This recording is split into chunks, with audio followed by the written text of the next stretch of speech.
memperhatikan Al-Quran itu sangat kemuliaannya buat kita. Semakin banyak perhatikan Al-Quran, semakin manfaatnya buat kita. Contoh, ayat Al-Kursi, satu ayat. Rasulullah SAW bersabda, "Man qara'a ayat Al-Kursi dubura kulli salatin laysa bainahu wa bainal jannati illa an yamut." Barang siapa yang membaca ayat Al-Kursi setiap habis salat fardu, tidak ada sesuatu yang mampu menghalanginya masuk surga. Ayat Al-Kursi ini satu ayat menjaminkan kita masuk surga. Kalau satu ayat menjaminkan kita masuk surga, gimana suratul Baqarah seluruhnya? Gimana lagi 30 juz Al-Quran? Kata Siti Aisyah radhiyallahu anha, jumlah tingkatan dalam surga Allah sesuai jumlah ayat Al-Quran. Oleh karena itu tidak ada yang lebih tinggi di dalam surga Allah daripada Ahlul Quran. Karena nanti Ahlul Quran ketika masuk surga, Allah suruh baca dan naik. Baca sebagaimana kamu baca di dunia, dan naik posisimu dan darajatmu di dalam surga. Baca naik terus, baca naik sampai bersama Nabi Muhammad di darajat yang tertinggi di dalam surga Allah. Ini semua berkat Al-Quran. Belum lagi syafaat Al-Quran, belum lagi anak penghafal Al-Quran menghadiahkan 2 mahkota untuk kedua orang tuanya, belum lagi setiap satu huruf dapat 10 kebaikan, belum lagi Al-Quran akan menemani kita saat sakratul maut, belum lagi Al-Quran akan temani kita saat menghadapi mungkar nakir di dalam kubur, belum lagi saat dibangkitkan oleh Allah akan bersama Al-Quran sama kita, belum lagi saat dihisab Al-Quran akan menemani kita, belum lagi saat kita berjalan di atas sirat Al-Quran masih berkenan menemani kita sampai ke pintu surga. Bahkan ketika masuk surga Al-Quran tidak akan tinggalkan kita, masih terus masuk bersama kita di dalam surga sampai naik derajat yang tinggi di dalam surga Allah Subhanahu wa ta'ala. Kewajiban kita cuma satu, coba berapa panjang balasan Al-Quran sampai ke surga, tapi diminta cuma satu, berkenan menjadikan Al-Quran teman kita di dunia. Temanilah Al-Quran, akan Al-Quran berkenan temani kita sepanjang hayat, bahkan sepanjang perjalanan kita menuju surga. Itu kemuliaan Al-Quran. Cukup ada seorang ulama dari At-Tabi'in bernama Abdullah As-Sulami, Abu Abdurrahman Abdullah As-Sulami, Abdullah bin Habib As-Sulami. Ditanya, beliau 70 tahun mengajar Al-Quran. Ditanya, wahai imam, apa yang membuat kamu sabar sampai 70 tahun mengajar Al-Quran? Kata beliau, yang membuat aku sabar dan minat menjaga keistiqomahan, bersabda Rasulullah sallallahu alaihi wasallam, khairukum man ta'allama al-Qur'ana wa 'allamah, sebaik-baik manusia yang mempelajari Al-Quran dan mengajarnya. Itulah ingin saya menjadi orang yang baik bagi manusia, sebagaimana bersabda Rasul, itulah yang membuat saya sabar dalam mempelajari dan mengajar Al-Quran. Siapa yang tidak mau jadi manusia yang terbaik menurut Rasulullah sallallahu alaihi wasallam? Itulah bersama Al-Quran. Mohon maaf, siapa Ali Jabir? Hamba yang biasa, banyak kekurangannya, yang Allah anugerahkan kemuliaan bukan karena siapa-siapa, tapi karena Al-Quran. Dihormati, didepankan, dan semua orang penghafal Al-Quran berapapun usianya dihormati, didepankan, dimuliakan. Semua berkeinginan bisa bersalaman. Kita melihat dan menonton acara Hafiz Indonesia, jangankan anak-anak, bahkan yang cacat luar biasa Allah tunjukkan bagaimana kelebihan Al-Quran. Yang buta bisa hafal Al-Quran, yang lumpuh badannya dan jasadnya seperti alana yang tidak bisa jalan hafal Al-Quran. Naja yang luar biasa dahsyat, otaknya terganggu tapi bisa hafal Al-Quran. Dia tidak bisa baca, kasih Al-Quran suruh baca, dia tidak bisa baca. Tapi ditanya tes hafalannya, hafal. Berapa ayatnya? Hafal. Nomor berapa? Hafal. Kanan kiri hafal, atas bawah hafal.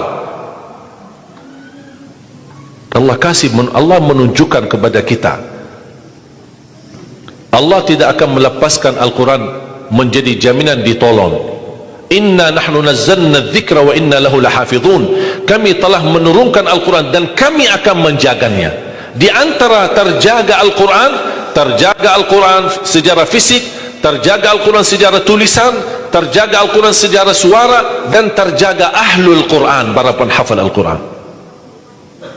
Oleh kerana itu jamaah sekalian, selalu saya mendorong masyarakat, kalau kaum muslimin muslimat di Indonesia merasa dirinya gagal menjadi penghafal Al-Quran, jangan putus asa, tetap masih anda bisa menjadi ahlul Quran. Ayo kita lipatkan diri kita melalui yang jadi saham atau saksi baik bagi kita di hadapan Allah, melalui infak kita, sedekah kita, zakat kita, wakaf kita, apa saja, supaya kita datang di hadapan Allah. Ya Allah, mohon maaf, saya belum bisa hafal Al-Quran, tapi hartaku menjadi saksi untuk membantu dan menolong Al-Quran dan binaan Al-Quran. Insya Allah termasuk ahlul Quran dan mendapatkan syafaatnya Al-Quran di hari kiamat, dan amalan itu menjadi sedekah jariah yang menalirkan pahalanya sampai hari kiamat. Semua harus bisa berjuang. Tidak boleh ada orang berkata saya tidak bisa hafal. Insya Allah anakmu bisa hafal. Kalau anakmu belum bisa hafal, insya Allah cucumu bisa hafal. Kalau itu pun tidak berhasil, insya Allah saham walaupun sedikit seikhlasnya bisa menjadi saksi baik. Infaknya, sedekahnya, ikhlasnya, zakatnya, wakafnya, semua bisa menjadi saksi baik. Karena kita mendapatkan sebuah kemuliaan Al-Quran. Al-Quran kitab suci yang tidak ada keraguan di dalamnya. Sayang sekali kita bisa kehabisan berhari-hari tidak baca Al-Quran. Saya harap insya Allah mulai hari ini kita komitmen untuk khatam Al-Quran. Siap? Masih menunggu cara mudah untuk khatam? Saya kasih cara mudah. Ini kan Quran seperti Quran Madinah, ya, modelnya seperti ini halamannya. Sekarang sudah banyak di Indonesia seperti Quran Syamil atau Quran ini sudah mulai seperti ini, Quran Madinah, ya. Maksudnya model cetakannya dicetak seperti ini, mulai dari ayat, kalau di akhir halaman ditutupi dengan ayat.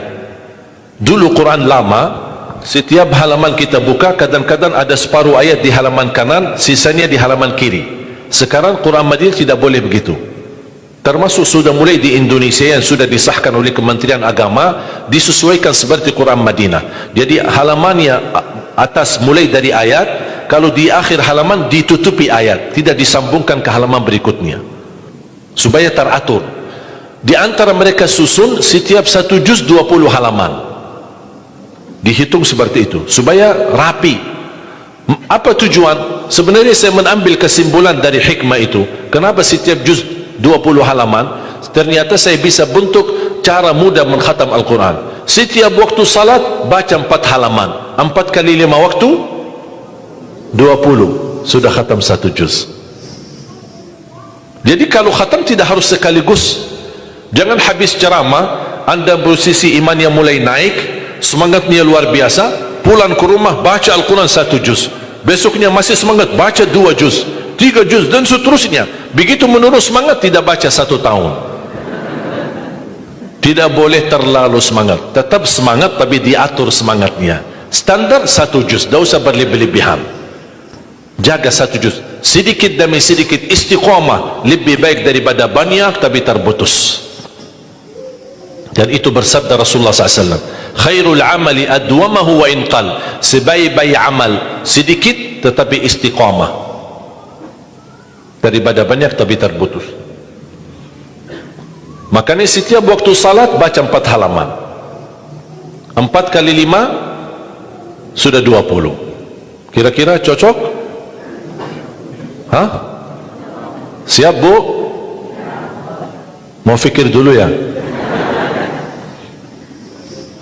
Kira-kira mau nggak lebih mudah lagi? Masih mau lebih mudah lagi ya? Insya Allah masih ada, jangan khawatir, masih ada.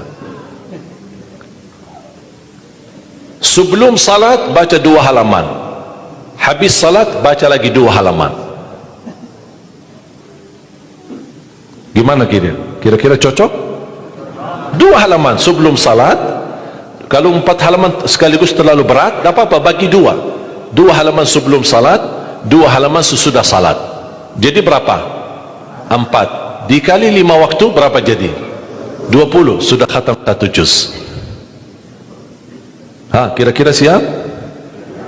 2 halaman, 1 kertas.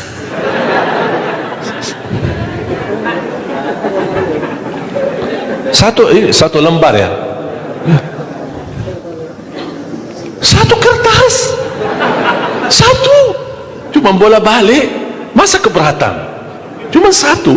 Begitu sebelum salat baca 1 kertas, 1 lembar, habis salat baca lagi 1 lembar. Mohon maaf, lagi semangat, mau nambah jangan tambah, itu aja dijaga sampai selesai. Kalau ini bisa dijaga, insyaallah husnul khatimah, istiqamah dibaca. Siap? Fikir-fikir dulu atau gimana? Hah? Insyaallah aman ya, cocok? Masih mau lebih mudah lagi? Hah? Abu mau? Mau lebih mudah? Ini cara yang tadi yang saya sampaikan, setiap salat, sebelum salat 2 halaman, habis salat 2 halaman, dan seterusnya sampai khatam 1 juz. Itu cara yang termudah untuk orang yang paling malas. Kalau itu tidak bisa, saya angkat tangan, inna lillahi wa inna ilaihi raji'un. Udah ada lagi, sudah habis. Malu kita sama Allah jamaah sekalian. Wallahi waktu kita banyak. Ketika saya berhasil khatam 10 jam bisa khatam 30 juz, Allah kasih 24 jam, masa kita tidak bisa 1 juz? Saya tidak minta 30 juz dalam 10 jam, saya minta 1 juz dalam 24 jam. Jadi kalau ketika anda baca, jangan suka lihat halaman belakang. Itu yang membuat banyak berat.